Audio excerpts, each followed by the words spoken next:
We know that Chris Hemsworth is back as Thor in Avengers Doomsday because, hey, after all, he was literally like the first actor confirmed when they did the whole chair rollout. But now there's a brand new report on exactly what they're aiming to do with Thor and some of the shocking plans they got in place for the character, the goodbyes, and, well, his future trajectory.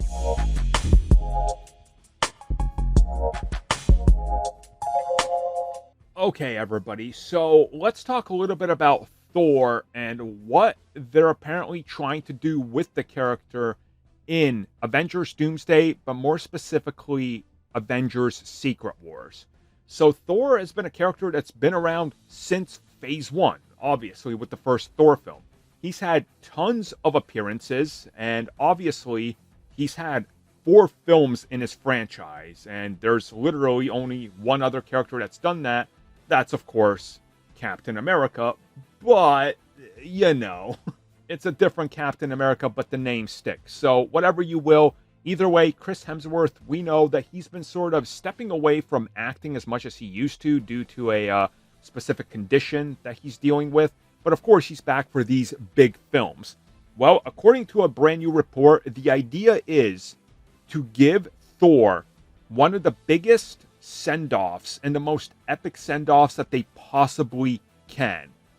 And that this could actually be the way that they write the character off from the MCU.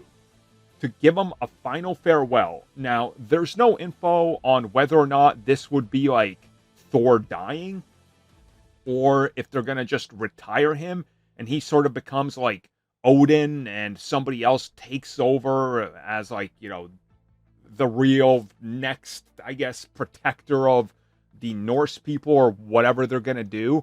But honestly, this kind of would make sense, especially with Hemsworth's condition, and if they don't want to keep pumping him full of substances to get him as jacked as they want him to be, even though they still use CG to make him look bigger, so why don't they just use that? Never mind. Either way, though, I kind of get it, you know, it would make sense, especially if it's true that they want to go back with, I guess, Jane Foster returning as Thor and staying as Thor post-Secret Wars, giving him a proper send-off and then just having him become king of Asgard that's, I guess, reformed after Secret Wars when everything is rebuilt, and then having a different Thor run around, that might make sense. But also, why wouldn't you just then have Chris Hemsworth's daughter in real life who played one half of Love and Thunder? She's literally there. She'll be old enough. You could kind of just pass that off, I guess, and make her Thor. But hey, who knows? I guess it's still a little early to talk about that. There's always things that could change. So stay tuned and we'll see what happens.